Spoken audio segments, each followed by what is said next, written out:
부활을 함께 찬양하며 또 나오는 귀한 은혜의 자리에 오신 여러분들을 주님의 이름으로 축복하고 환영합니다. 우리 다시 한번 옆에 계신 분들과 인사 나누실까요? 부활의 주님을 찬양합니다. 감사합니다. 우리 박수로도 하나님께 영광을 돌릴까요? 감사합니다. 하나님 아버지 감사합니다. 사랑해요 여러분, 오늘은 부활주일입니다. 매 주일이 사실 저희들에게는 작은 부활절이지만 특별히 오늘은 또 우리가 절기상으로도 그럴 뿐만이 아니라 정말 우리의 인생에 가장 소망되시며 또한 구원자 되신 그분께서 우리를 위하여 죽으셨다가 3일 만에 부활하셔서 저와 여러분들에게 이 땅 가운데 다시 한번 승리케 해주시는 귀한 날인 줄을 믿습니다. 이 부활의 소망함들을 우리가 늘 잊지 않고 나아갈 수 있기를 간절히 바랍니다. 오늘은 여러분에게 또 한 분을 좀 소개시키면서 말씀을 시작할까 합니다. 아담 가이벨이라고 하는 한 박사님이 계셨습니다. 그분은 독일에서 태어나셨습니다.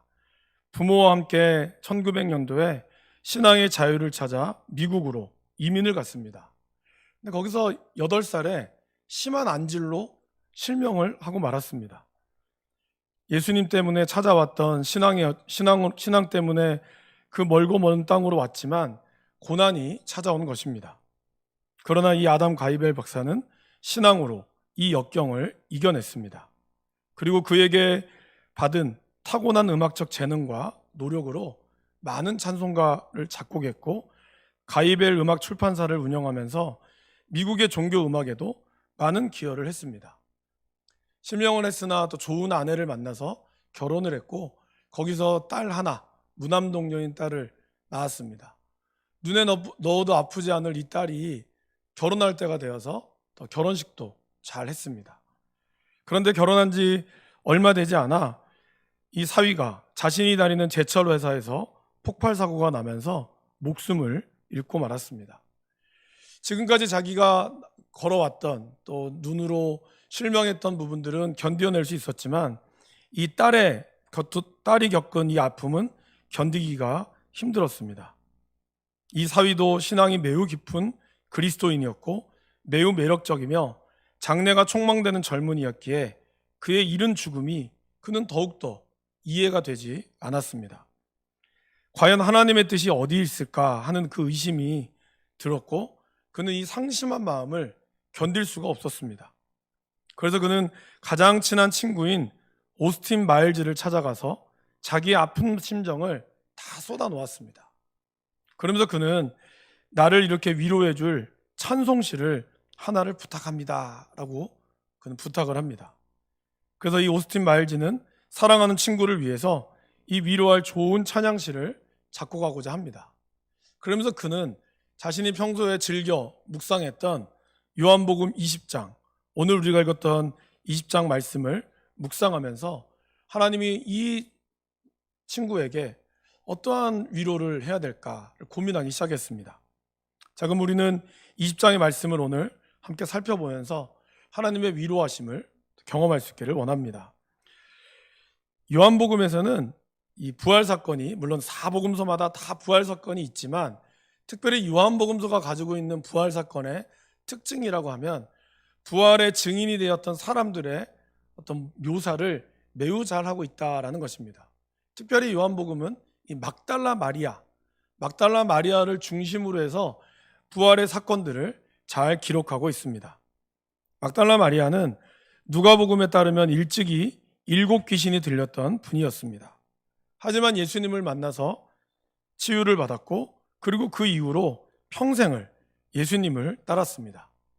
또 누가복음에 보면 예수님을 따랐던 다른 여인들과 함께 자신의 소유로 예수님과 제자들을 섬겼습니다. 그리고 예수님이 무덤에 묻혀 있을 때에도 오늘 말씀 1절에서 안식 후 첫날 일찍이 아직 어두울 때에 다른 여인들과 함께 예수님의 시체의 발을 향품을 가지고 갔습니다. 거기 무덤에 예수님이 보이지 않는 것을 보고 베드로와 사도 요한을 불렀습니다. 베드로와 사도 요한은 예수님이 무덤에 계시지 않는다는 것을 확인한 후에 다시 집으로 돌아갔습니다. 그러나 그때에도 이 여인은 그 무덤 곁을 떠나지 않았습니다. 11절 말씀에 보면 마리아는 무덤 밖에 서서 울고 있더니 울면서 구부려 무덤 안을 들여다 보았습니다. 근데 그때 마리아가 두 천사를 보게 되었습니다. 베드로와 사도 요한이 보지 못했던 이 천사를 바로 마리아는 보게 된 것입니다. 여러분, 왜 마리아는 이러한 천사를 볼 수 있었을까요? 예수님을 가슴 깊이 나의 주님으로 인정하고 사랑했기 때문에 예수님 곁에 있었던 이 천사를 본 것이 아닐까요? 여러분, 우리 주변에는, 저와 여러분들의 주변에는 늘 하나님이 계시고 또 여러분들을 보호하시는 또 하늘의 천사들이 있는 걸 믿으십니까? 네. 여기도 한 마리 또 돌아다니시네. 네. 여러분, 우리 주변에는 하나님께서 기도하실 때 천사가 그의 기도를 도왔다라고 이야기하고 있고, 하늘의 천군 천사가 늘 우리를 호위하고 있다고 이야기를 합니다. 그것은 전설 속의 이야기가 아니죠. 예수님을 간절히 만나는 사람들은, 만나기 원하는 사람들에게는 하나님께서는 그것을 만나게 해주시고 보여주신다라고 약속하고 있습니다. 그래서 하나님께서는 예레미야 29장 12절로 13절에 우리에게 이렇게 약속하고 있습니다. 너희가 내게 부르짖으며 내게 와서 기도하면 내가 너희들의 기도를 들을 것이요. 같이 한번 읽어보실까요? 너희가 온 마음으로 나를 구하면 나를 찾을 것이요 나를 만나리라. 또한 이와 유사한 말씀을 예수님께서도 산상수훈에서 마태복음 7장 7절에서 9절에 이렇게 약속하셨습니다. 구하라 그리하면 너희에게 주실 것이요 찾으라 그리하면 찾아낼 것이요 문을 두드리라 그리하면 너희에게 열릴 것이니. 같이 읽어보실까요? 구하는 이마다 받을 것이요 찾는 이는 찾아낼 것이요 두드리는 이에게는 열릴 것이니라. 네. 그리고 뒤에 이렇게 말씀하셨습니다.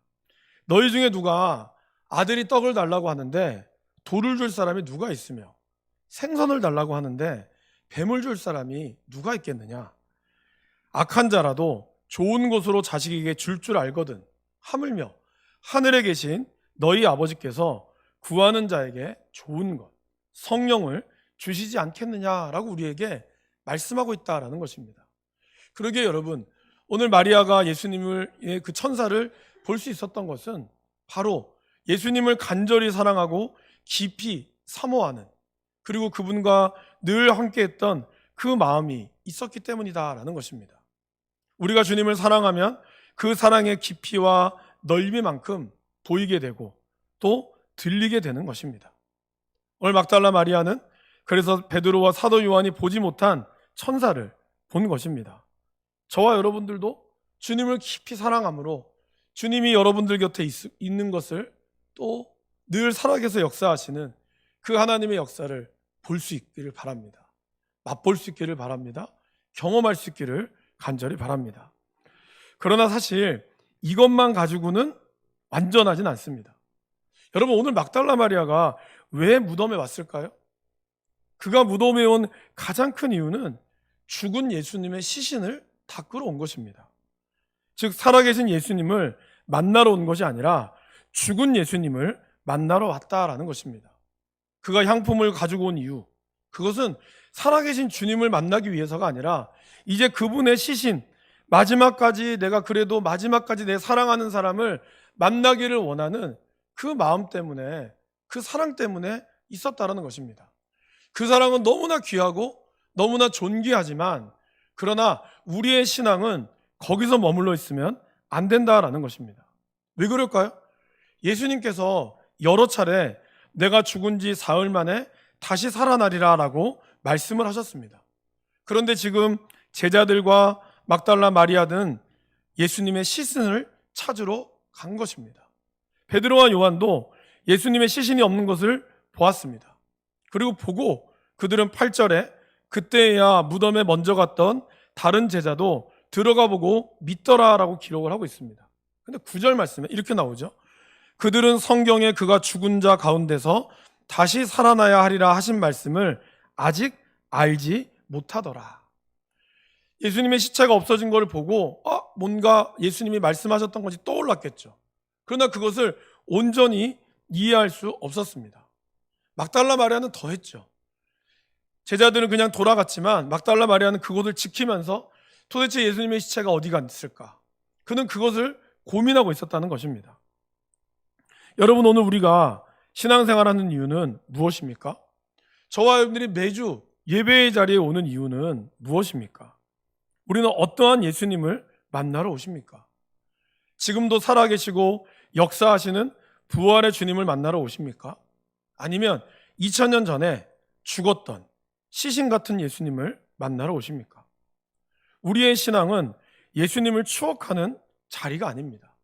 저와 여러분들이 이 자리에 와서 예수님이 예전에 오셨던 것을 추억하고 그때가 좋았지, 그때가 우리가 기뻤지라는 것을 추억하는 자리가 아니라 오늘 이 자리는 오늘 이 순간 저와 여러분들의 삶에 부활하셔서 우리와 함께 하시고 그리고 그 부활의 능력이 내 속에 역사한다는 것을 믿는 그 믿음의 자리라는 것입니다. 막달라 마리아는 자신의 병을 고쳐주신 예수님을 자신의 주님으로 인정하며 섬겼습니다. 그러나 지금 막달라 마리아가 보고 있는 것은 바로 죽은 예수님을 보고 있다라는 것입니다. 그러한 막달라 마리아에게 예수님이 나타나셨죠. 처음에 예수님이 나타났을 때는 그가 알지 못했습니다. 14절 말씀에 보면 이 말을 하고 뒤로 돌이켜 예수께서 서 계신 것을 보았으나 예수이신 줄을 알지 못하더라. 근데 그때 예수께서 여자여 어찌하여 누구를 찾느냐? 그리고 16절 말씀에 마리아야 라고 말씀하셨어요. 그리고 그때 마리아가 돌이켜 히브리 말로 라보니 선생님이여 라고 하며 그는 예수님을 맞이했습니다. 예수님의 그 음성을 듣고 너무 반가운 나머지 마리아는 예수님을 붙잡으려고 했어요. 아니, 더 정확한 표현은 이제 다시는 예수님을 놓지 않으려고 했습니다. 여러분 가장 아끼고 사랑하는 것을 잃어버려온 경험이 있으십니까? 그리고 그것을 찾았을 때 다시 놓지 않기 위해서 그것을 여러분의 가슴 깊이 아니면 고이 간직하고자 하는 마음이 있습니까? 사랑하는 사람들, 사랑하는 그 어떤 것을 내가 다시 가지고 싶고 다시 놓치지 않으려고 하는 이 귀한 마음은 너무 중요하죠. 근데 오늘 예수님은 뭐라 그러십니까? 나를 붙들지 마라. 내가 아직 아버지께로 올라가지 아니하였노라. 여러분, 여기서 붙들지 말라라는 것은 단순히 내 몸에 손을 대지 말라라는 뜻이 아닙니다. 좀 더 정확한 뜻을 보면 붙잡고 늘어지지 말라라는 뜻입니다. 여러분, 왜 예수님이 이 말씀을 하셨을까요? 이것은 막달라 마리아가 예수님의 시신을 찾으러 온 것과 같은 맥락이다라는 것입니다. 죽은 과거의 예수님, 과거에 내가 만났던 예수님에 집착하지 말라라는 것입니다. 과거에 내가 은혜 받았던 것, 이것을 붙들고 그때가 좋았다라는 것을 계속해서 이야기하면서 추억팔이 하지 말라는 거예요. 오늘 우리에게 주어지는 삶, 저와 여러분들에게 주어진 이 삶, 그 삶을 향하여 오늘 살아계신 그 예수님을 붙들라는 것입니다. 마리아는 그가 믿었던 그 예수님, 여러분, 이 마리아가 정말 이게 꿈인지 생신지 아직 제대로 알 수 없었다는 거예요. 이게 만약에 진짜라면 내가 다시는 주님을 놓고 싶지 않으리라, 이 마음이었을 것이고, 이것이 꿈이었다 하더라도 내가 내 꿈속에서만이라도 예수님을 놓고 싶지 않은 그 예수님을 그는 생각했다라는 것이죠. 어쩌면 인간이기 때문에 그것은 당연한 것일 겁니다. 저와 여러분들도 사랑하는 사람을 잃었다면 그 잃은 슬픔을 다시 되돌릴 수 있습니까? 없습니다. 그러나 우리는 그것을 기억하고 싶어 하죠. 그래서 유품을 가지고 가기도 하고요. 또 나이가 그분이 가지고 있던 가장 소중한 것을 버리지 못한 채 계속해서 갖고 있어요. 사실 그것이 아무 의미도 없지만 그러나 나에게는 의미 없는 게 아니죠. 아마 예수님도 막달라 마리아는 그런 마음이었을 것입니다. 그러나 주님은 우리에게 말씀하고 있습니다. 살아서 역사하시는 하나님의 능력, 그러기에 과거에 매여있지 말라라고 말씀하고 있습니다. 여러분, 우리는 어떻습니까? 부활의 능력을 우리가 믿지 못한다면 우리는 항상 과거에 매여 살 수밖에 없습니다. 믿는다고 하면서도 날마다 낙심되고 후회하고 두려워하고 또 도피하고 연약함 가운데 우린 빠져 있을 수밖에 없다라는 것이죠. 여전히 그것이 나의 발목을 사리 잡고 있어요. 그래서 그것 때문에 내가 헤어나지 못한다는 거죠. 그러나 부활은 무엇입니까, 여러분? 부활은 나의 과거에 내가 있었던 그 어떠한 것이 할지라도 그것을 딛고 이겨나가도록 우리 주님이 저와 여러분들의 오셨다라는 것입니다. 예전에는 안 그랬는데 이제 나이가 들면서 그런가 보다 라고 스스로를 위로합니다. 그러면서 내가 지금 이렇게 힘들고 어려운 것을 정당화하는 것이죠. 이것을 여러 가지 상황으로 우리는 탓합니다. 여러분, 사도 바울은 우리에게 이렇게 말씀하십니다. 우리의 겉사람은 낡아지나 우리의 속사람은 날로 날로 새로워진다. 여러분, 나이가 우리를 늙게 만드는 것이 아닙니다. 부활의 주님을 만나지 못하면 우리는 늙어갈 수밖에 없습니다. 그것은 겉사람의 늙음이 아니라 우리의 속사람이 늙어간다라는 것입니다. 늙어간다는 것은 곧 우리가 점점점 우리의 힘과 이 모든 것들이 없어지게 된다는 것을 뜻하죠. 어떤 분들은 만나면 나이와 상관없이 젊게 느껴지는 분이 있는 반면 사실 어떤 청년들은 만나면 애 늙은이 같은 분들이 있어요. 그것은 단순히 그 얼굴이 노안이라서가 아니라 말하는 모습이 그렇다는 거죠. 부정적이고 할 수 없다고 생각하고 늘 자신이 없죠. 그런 사람들을 보면 우리는 애 늙은이라고 이야기를 합니다. 여러분, 부활은 우리로 하여금 샘솟듯하게 하는 거고 부활의 소망은 우리에게 늘 새로운 것을 말씀하고 있다라는 것입니다. 부활을 믿지 못하고 부활의 능력을 체험하지 못하면 저와 여러분들은 과거에 사로잡혀서 신앙생활을 하더라도 늘 옆에 계시지만 보지 못하고 늘 우리의 죄책감 가운데 살아갈 수밖에 없다는 거예요. 주님이 우리를 용서하셨음에도 불구하고 그 용서하심은 머리로는 알지만 부활을 체험하지 못했기에, 부활을 믿지 못하기에 늘 여전히 어떤 일만 되면 다시 그 사건이 나의 마음을 사로잡고 거기서 헤어나오지 못하는 그러한 나의 모습을 발견한다라는 것입니다.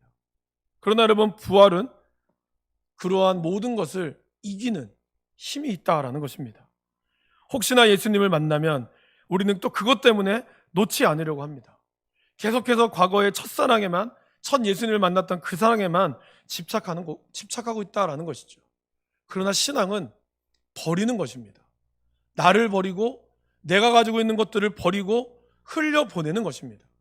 그럴 때 하나님이 늘 샘솟듯 하시는 하나님의 은혜가 우리들 가운데 있었다라는 것이죠. 예수님께서는 막달라 마리아에게 자신을 붙들고 있지 말고 지금 네가 본 것, 지금 막달라 마리아가 본 것을 내 형제들에게 전하라고 이야기하고 있습니다. 그 말씀이 바로 17절 말씀이죠. 예수께서 이르시되 나를 붙들지 말라. 내가 아직 아버지께로 올라가지 아니하였노라. 너는 내 형제들에게 가서 이르되 내가 내 아버지 곧 너희 아버지, 내 하나님 곧 너희 하나님께로 올라간다 하라. 여기에 붙들려 있지 말고 받은 그 내용을, 받은 은혜를 전하라라고 이야기를 합니다. 그리고 막달라 마리아는 자신이 본 주님을 전하는 증인의 삶을 살았습니다. 그것도 바로 가장 부활의 첫 증인이었다라는 것입니다. 여러분, 막달라 마리아는 과거 7 귀신 들린 여인이라고 말씀을 드렸습니다. 단순히 귀신이 7마리가 들어왔다는 뜻이 아니에요. 원래 성경에서 7은 완전수를 뜻하죠. 그 말은 뭘 뜻할까요? 이 여인이 완전히 귀신에 사로잡혀 산 사람이라는 뜻입니다. 여러분, 귀신에 사로잡혀 본 사람을 본 적 있습니까? 저는 본 적이 있습니다. 무서울 때도 있고 어쩔 때는 정말 멀쩡해요. 근데 여러분, 그 여인이 가지고 있는 그 고통, 그것이 어떤지를 우리가 살펴봐야 합니다. 귀신이 그의 인생을 사로잡고 있어서 사람들로부터는 무서움을 당하고 따돌림을 당하죠. 자기 자신은 이 귀신을 쫓아내고 싶지만 힘이 없어요. 그러기에 사람들로부터 멸시당하고 외면당하고 정말 미쳤다라는 소리를 들을 수밖에 없고, 그런 자기 자신이 너무 싫어 죽고 싶지만 죽을 수가 없어요. 이렇게 사람들로부터 천시와 멸시를 받았던 한평생 그렇게 살다가 그의 인생이 끝날 수밖에 없는 그의 인생을 예수님께서 만져주시고 만나주시고 고쳐주셨다는 거예요. 그리고 오늘 가장 중요한 자리에 하찮은 인생으로 생을 마감할 뻔한 인생을 예수님을 주인으로 모시며 살아갔던 이 여인에게 예수님은 가장 영광스러운 부활의 증인의 삶을 살게 해주셨다라는 것입니다. 예수님의 부활을 믿는 자의 삶은 완전히 다른 삶이 되어버린 것입니다. 그리고 하나님께서 그 인생을 존귀하게 만들어 주셨다라는 것이에요. 그러기에 막달라 마리아는 그 증인의 삶을 온전히 살아갔다라는 것입니다. 여러분, 부활의 능력은 우리에게 이러한 놀라운 변화를 준다라는 것입니다.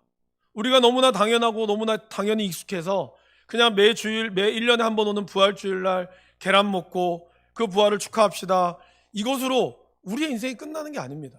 부활의 능력은 그냥 그것으로, 부활하심으로 끝났습니다, 이제 부활주일 지났습니다, 이것으로 그냥 우리가 박수치고 끝나는 문제가 아니에요. 여러분, 부활주일은 저와 여러분들의 삶을 바꾸고 그 부활의 증인의 삶을 살도록 우리를 초청하고 우리 가운데 역사하고 있다라는 것입니다. 그러기에 우리는 이 부활의 주님을 만나야 하는 것이고, 그 부활의 주님이 우리의 삶 가운데 역사하도록 우리가 소망함으로 나아가야 한다라는 것입니다. 아침에 제가 앞에 가일벨 박사를 말씀을 드렸죠. 마일즈에게 이 찬양시를 부탁했던 이 가일벨 박사가 그날 밤도 계속해서 자신과 딸이 당한 고통으로 마음이 아파 밤새 지쳐겠어요. 딸이 고통당하니까 예전에 자기가 8살 때 눈을 잃었던 그 고통까지 다시 찾아오기 시작했어요. 근데 그때 한 음성을 그는 들었습니다. 아이야, 지금은 내가 알 길이 없을 것이나 언젠가는 알게 되리라. 언젠가는 그 모든 것이 다 명백해지리라. 저는 여기서 이 아이야라고 하는 이 말에 참 은혜가 됐습니다. 비록 지금 거의 손주를 볼 나이에 하나님, 예수님이 그에게 찾아왔을 때 8살 그 아이, 눈을 잃고 고통하며 괴로워왔던 그 8살 아이를 예수님은 기억하고 있었다는 거예요. 그러면서 가일벨 박사에게 아이야라고 표현하고 있었다는 것이죠. 근데 이 음성을 들은 이 가일벨 박사는 큰 은혜를 받은 거예요. 왜냐하면 지금까지 자기가 살아왔던 것을 다 참아왔고, 그러나 도저히 딸의 사위의 죽음을 통하여 더 이상 참을 수 없었을 때 그가 느꼈던 감정은 딱 하나였어요. 예수님이 나와 함께 하지 않고 있구나. 과거에 그냥 믿었던 나는 예수님, 나는 그 예수님을 기억만 하고 있었고, 이제 예수님은 더 이상 내 인생 가운데서는 없었구나, 외면받았구나 하고 생각했어요. 하지만 이 아이야라고 나를 부르며 내가 너의 모든 것을 다 안다라고 이야기했을 때 큰 위로함을 받았어요. 아, 하나님은 나를 결코 버리지 않으셨구나. 그리고 그는 이 내용을 마일즈 박사에게 이야기했어요. 작곡가 마일즈에게 이야기했어요. 마침 20장을 묵상하고 있던 마일즈는 이러한 모습을 통해서 가이빌 박사를 통하여 막달라 마리아가 떠올랐어요. 그러면서 그는 찬송가를 작곡합니다.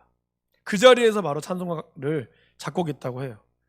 이 찬양의 제목은 나 혼자 동산에 왔을 때라는 찬양의 제목입니다. 가사는 이렇습니다. 나 혼자 아직 동산에 와 있습니다.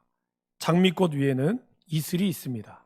그리고 내 귀에는 이슬처럼 떨어지는 그분의 음성이 들립니다. 그 음성은 바로 하나님의 아들의 음성이었습니다.